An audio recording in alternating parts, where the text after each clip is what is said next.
Well, we've been negotiating with them in good faith, working with them to try and keep production in Scunthorpe going.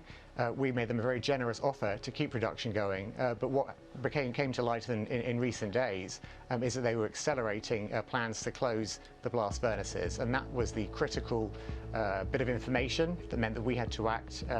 very quickly to make sure that we do what we need to do to keep the blast furnaces going.